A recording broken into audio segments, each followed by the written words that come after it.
Aló, eso pasa.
Nkoze nawo leero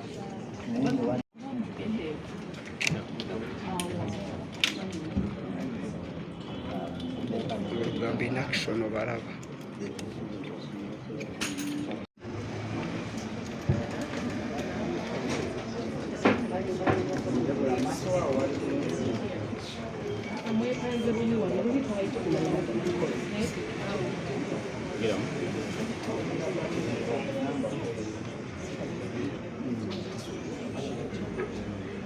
Muntandika gyentandise n'obutambi obw'enjawulo mukwano gwange wabula nga nfubye obutogerera mukamu konna okusobola okuba nga nkuleka olege ku kiki ddala ekibaddewo enkya y'olunaku olwaleero ng'ennaku z'omwezi 7 Julayi 2026 omukulu gw'olaba ku screen mwetegereze nnyo newankubadde nga ataddeko masiki ezimu ku nsonga ezitambudde olunaku olwaleero zimutambulirako nnyo era nga bw'oba oyogera ku basajja abakugu mu kusomesa ensimbi ate ensimbi ensajja musajja ddala musajja nnyo newankubadde nga wakati mu kukolwa kw'ebintu ebitali bituufu tekyandisaanidde muntu omu kumukungiriza naddala nga kyakoze tekigwanidde olunaku olwaleero ng'ennaku z'omwezi 7 Julayi 2026 nga 7 omwezi ogw'omusanvu abakulu abaasibwa ennaku nga nnaku nnyo emabega abakulu abaasibwa kati ennaku zibadde ziweranga 3 abakulu bano abakolanga mu parliament y'eggwanga nyaffe Uganda era nga bakolanga wamu ne speaker Anita Among nja kujjukiza nti baddi batwalibwa kwa limanda baleetebwa ennaku z'omwezi 2 Julayi 2026 then oluvannyuma ne basindikibwa kwa limanda era nga babadde bakudda mu kkooti olunaku olwalenge ennaku z'omwezi 7 Julayi 2026 saawa olukonnyenya bwe ttala abakulu bonna ne bakomezebwawo kati era still Nwandiba yayagala okubanga munnyonnyola omu ku omu na nsimbi ki ze yagenda maaso n'okubanga abulankanya abakulu bano ekisinga okubeera nga kikwewuunyisa bannayuganda musobola okubeerawo nga musinga kumanya ba MPs musobola okubeerawo nga musinga kumanya ba minisita naye paalamenti eyo gy'olaba erimu abakulu b'otasobola kulaba yadde ku kamera naye nga basayininga omusimbi ne sekusayininga yenna ensimbi ezandikoze eddwaliro ery'ekitundu omusajja omu bw'ati n'agenda maaso n'okubeera ng'azezza. Ebigambo ebyo tebitegeeza nti bano basaliddwawo omusango okusinziira bwenjogera, wabula nnyonnyonnyola kusinziira ku musimbi buli omu gwateereddwako nti gwe yagenda maaso n'okuba ng'abulankanya oba n'agenda maaso n'okuba nga yezza ne sekweza yenna. Era ng'omu ku bantu abasinze okuba nga batunuulirwa era ng'abadde amanyiddwa nnyo olw'ensonga nti Ernest ono ye abadde ng'ayogera mu kamera, ate nga buli wasinkana omukyala Anita Among ng'agenda maaso okuba ng'amuwa haaga erikula amalungi n'okugenda maaso n'okuba ng'asanyukira mu maaso ge. Njogera ku mukulu abadde akola nga Director of Communications and Public Affairs, omukulu amanyiddwa nga Chris Obore, aliko nalyo linnya lirye. Kati nno aleeteddwa ne banne abalala 6 kukola omugatte gw'abantu 7, wabula ng'ow'omunaana yayosse omusubi ne gye buli eno bakyamunoonya tebannamulaba. Kati bano abakulu we baleeteddwa mu kkooti era babadde babaleese kuwulira emisango gy'okubulankanya ensimbi z'eggwanga nyaffe Uganda, naddala wali mu Parliament, charged with embezzlement of public funds. Kati omukulu asookera ddala Chris Ariko Obore oba Chris Obore ono abadde ng'akola nga Director of Communications and Public Affairs yatwala obuwumbi 5 mu obukadde 253. In fact kanjogere buwumbi zino ezivugwamu katuzireke, yatwala obuwumbi 5. Mukwano gwange nkiddamu akawumbi kabeeramu obukadde 10, akawumbi kamu bwe kati kabeeramu obukadde 10. Kati omukulu amanyiddwa nga Adilo Daniel okusinziira ku Agora, omukulu Adilo Daniel abadde ng'akola nga Director Human Resource wali mu Parliament. Ono kigambibwa nti obuwumbi 14, obuwumbi 14 mu obukadde 6 ku kibegabega kye kwe bwayita bwetu ne bukuulisibwa okugibwa ku nsimbi ez'omuw'omusolo. Omukulu amanyiddwa nga Okema Leonard ono kigambibwa nti obuwumbi bw'ezaakuno 3 mu obukadde 489 yagenda maaso n'okuba nga yeetikka kukuuliisa ne yeeyongerayo. Omukulu amanyiddwa nga Rajabu Kaya Semaluulu, Principal Research Officer mu Parliament ya Uganda, obuwumbi 2 mu obukadde 17 kuye kwe bwagenda maaso n'okuba nga buyita. Omukulu oyo golaba ku screen ye Chris Ariko Obore oba Chris Obore. Olunaku olwalewo babadde baleetebwa mu kkooti. Abasinga ku bano kye bakoze ky'ekyokwambala zi masks newankubadde nga bambadde zi mask.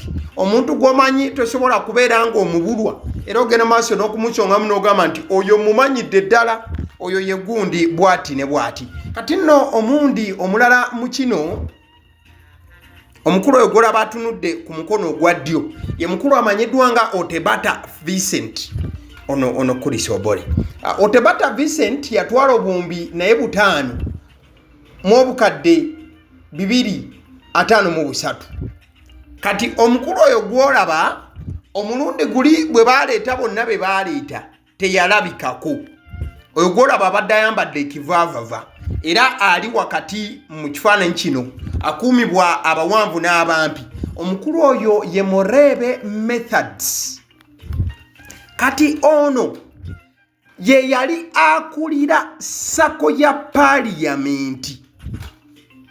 Uliriza, ono yali akulira sako ya Parliament. Kati gwe bw'omanya nti MP wasasulwa ssente ezaagala okuwera obukadde 5 buli mwezi, bwe baba balina sako yabulooza ssente mmeka eziba ziterekebwamu n'eziba ziyitibwamu. Engeri gye kiri nti ddala sako biba bya ddala. Omukulu amanyiddwa nga Morebe Methods ye kigambibwa nti obuwumbi 10 mu obukadde 893 bwe bwayitira mu linnya lye. Kati ku bano bonna ng'obatadde ebbali waliwo omukyala amanyiddwa nga Stella Itute.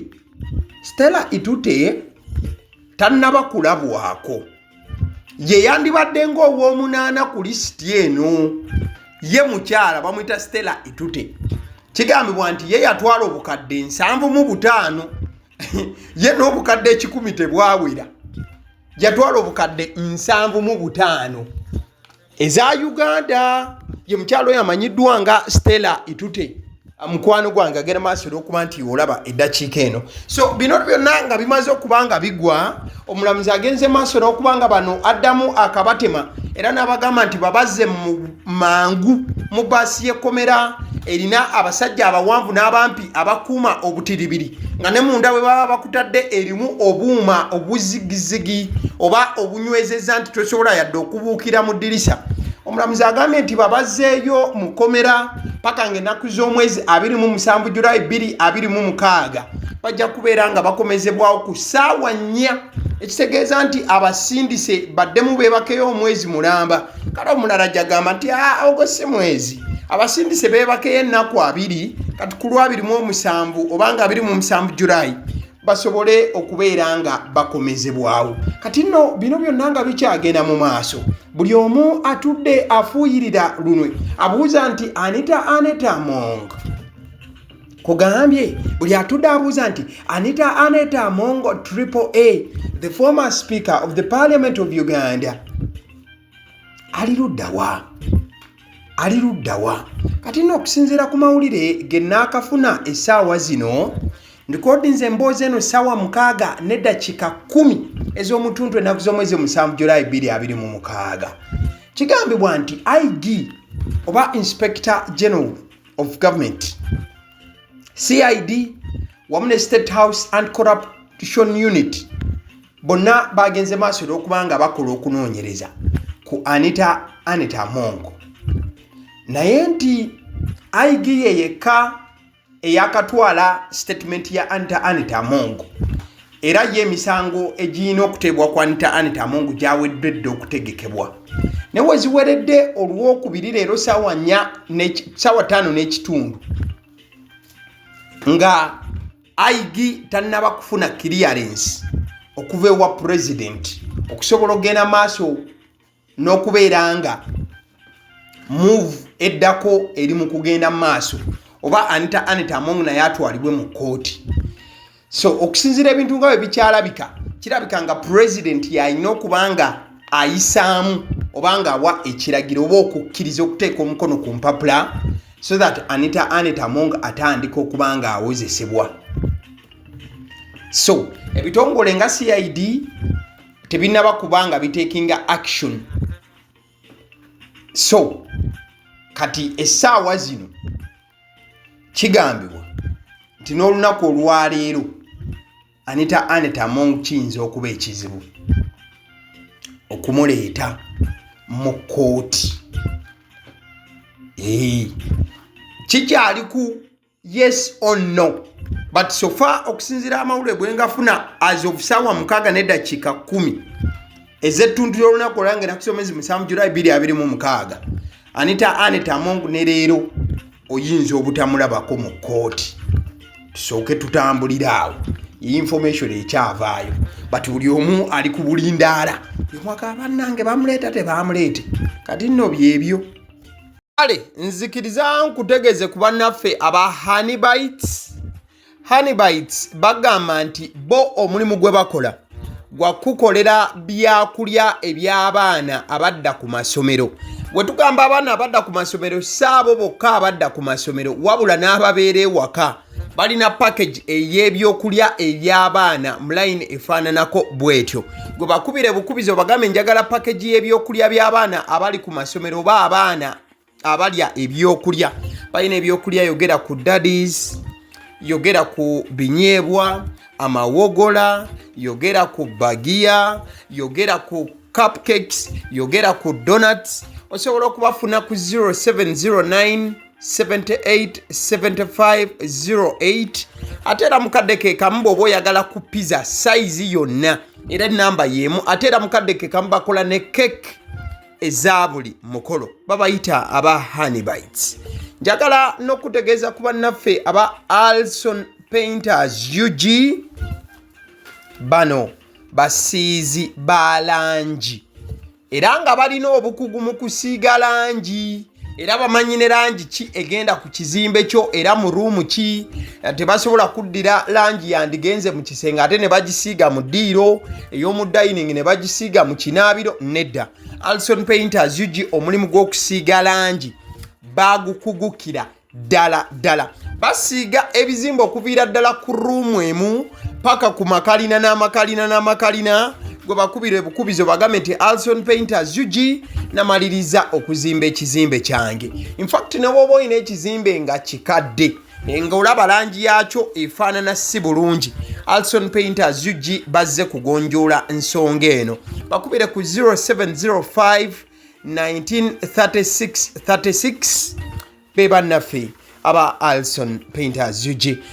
Aba Sidi Omusunsuzi lyerinnya eryange yenze aba Sidi Omusunsuzi, yenze atuula emabega w'omuzindaalo buli lunaku era ly'eddoboozi ly'owuliriza ku mukutu guno aba Sidi Omusunsuzi ly'eddoboozi eryo, era ng'omukutu kwoli gwe guno ogwagaliwo. Nagamba nti information yonna gy'olaba ku channel eno tetugattamu kintu kyonna ate tewali kye tutoolamu. Information nga bw'eba eyingiddewo ffe bwe tugikwata ne tugikuwa, kati gwe omulabi n'osalawo ki eky'okukozesa information eyo. Kati ky'ogenda okukola mukwano gwange bw'oba omaliriza okulaba vidiyo eno, likinga, commentinga ki ky'olowooza, mukadde ke kamu subscribinga bw'oba nga omukutu guno oli mupya, ate era mukadde ke kamu sharingira mikwano gyo girabe vidiyo eno ate ne videos endala ku mukutu guno. Agaliwo YouTube channel, mwebale kutulaba.